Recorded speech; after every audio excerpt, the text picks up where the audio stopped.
ಅಲ್ಲ ಕಂಡ್ಲ ಮಂಜ, ಆಚಾರ್ಯ ಹೆಂಡತಿ ಯಾವಾಗಲೂ ಗಂಡನ ಮೇಲೆ ಹಂಗೆ ಕಿರ್ಚಾಡ್ಕೊಂಡು ಇರ್ತಾಳಲ್ಲ. ಆ ಆಚಾರ್ಯ ದೆಂಗೆ ತಡ್ದಲ್ಲ ಅವನ ಹೆಂಡತಿ ಕಾಟವ, ಅವನಿಗೆ ಅದೇ ಪಾಡ ಆಗ್ಬಿಟ್ಟದ್ ಬುಡ್ಲ. ಅದಕ್ಕೆ ನಮ್ಮ ಸಿದ್ದಣ್ಣ ಇರ್ತದಲ್ಲ ಹಂಗಿದ್ಬಿಡ್ತಾನೆ ಬುಡ್ಲ. ಹಂಗೆ ಕಳ್ಳ, ಕೆಲವು ಪಕ್ಕದಲ್ಲಿ ಬಾಂಬ್ ಇದ್ರುವೆ ಕೇಳಿಸ್ಕೊಂಡಂಗೆ ಸುಮ್ಮನೆ ಬಿಡ್ತವೆ.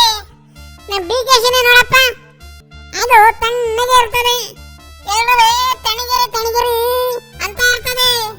ಇಲ್ಲ ಅಂದಿದ್ರೆ ಆ ಪಾಡಿ ಜನ ಅವರಲ್ಲಪ್ಪ ಸಿದ್ದಣ್ಣನ ಕಡೆಯವರು, ಅವರೆಲ್ಲ ಮೇಂಟೈನ್ ಮಾಡಕ್ ಆಯ್ತಿತ್ತಿಲ್ಲ. ಈಗೇನೋ ಹೊಸ ವಿಷಯ ಅಂತಲ್ಲಪ್ಪ, ಅದೇನೋ ಮೈಸೂರ್ದು ಮೂಡನೋ ಪಾಡನೋ, ಅದ್ರಾಗೆ ಸಿದ್ದಣ್ಣ 1000 ಕೋಟಿ ದುಡ್ಡು ಮಾಡತ್ತೆ ಅಂತ ಈ ತಾವರೆ ಪಾರ್ಟಿ ನಾವು ಗಲಾಟೆ ಶುರು ಹಚ್ಕೊಂಡವಂತೆ. ಈ ಟೈಮ್ನಾಗೆ ನಮ್ಮ ATR ಅದೇ ನಮ್ಮ ಅರ್ಕಲ್ಗೂಡು ರಾಮಸ್ವಾಮಿನ ಕರ್ಕೊಂಡೋಗಿ ಎಲ್ಲ ಬಿಚ್ಚಿಡಪ್ಪ ಅಂದಿದ್ರೆ ಎಲ್ರೂ ನಡ್ಗೋಗ್ಬಿಡೋರು.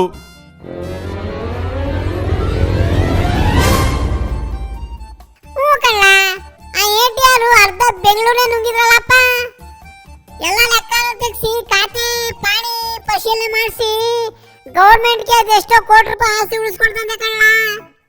ಅದೇನ್ ಮಾಡ್ತಿಲ್ಲ, ಉಳಿದವೆಲ್ಲ ಬಂದು ಅದನ್ನ ಮಾರ್ಕತಾವಲ್ಲ.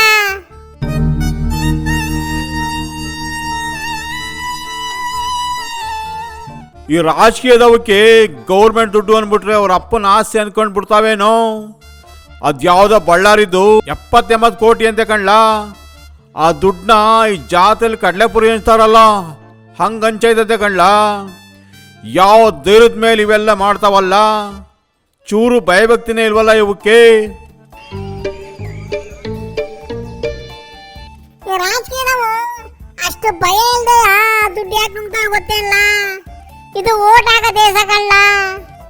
ದುಡ್ಡು ಕೊಟ್ರೆ ಓಟ್ ಹಾಕ್ತವೆ, ಹೆಂಡ ಗುಡ್ಸಿ ಓಟ್ ತಗೋತವೆ. ಈ ಎಲೆಕ್ಷನ್ ಅದೇ ಅವಕ್ಕೆ ಬಲ ಧೈರ್ಯ, ಜೈಲಿಗೆ ಒಳಗಿದ್ಕೊಂಡೆ ಎಲೆಕ್ಷನ್ ನಿಂತ್ಕೋತವೆ, ಗೆದ್ಬಿಟ್ಟು ಆಚೆಗೆ ಬರ್ತವೆ, ಮತ್ತೆ ಶುರು ಹಚ್ಕೋತವೆ.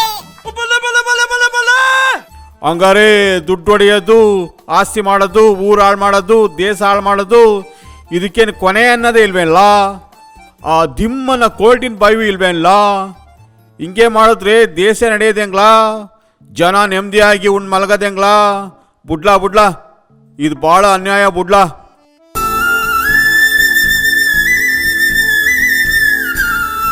ಅದ್ ಯಾವ ಬಾಯಿನಾಗೆ ಇವೆಲ್ಲ ಅನ್ಯಾಯ ಹೇಳ್ತಿಲ್ಲ. ಇದಕ್ಕೆಲ್ಲ ಓಟ್ ಹಾಕಲ್ ನಾವೇಲ್ವೆಲ್ಲ ಮೂಲ. ನಾನು ನಿನ್ನೆ ಮಾತಾಡ್ಕೊಂಡಲ್ಲಪ್ಪ, ಇನ್ನೇನು ಪಂಚಾಯತ್ ಎಲೆಕ್ಷನ್ ಬರ್ತದೆ, ಎಣ್ಣೆಗೂ ಬಾಡಿಗೂ ಯೋಚನೆ ಇಲ್ಲ ಅಂತವ. ಎಲ್ಲರೂ ಹಿಂಗೆ ಯೋಚನೆ ಮಾಡ್ತಾರಲ್ಲ. ಈ ರಾಜಕೀಯದವಕ್ಕೆ ಈ ವೀಕ್ನೆಸ್ ಗೊತ್ತದೆ. ದುಡ್ಡು ಹಂಚ್ತವೆ, ಎಣ್ಣೆ ಹಂಚ್ತವೆ, ಗೆಲ್ತವೆ. ತಪ್ಪು ನಮ್ದೇ ಅಲ್ವಲ್ಲ, ಏನಂತಿಲ್ಲ.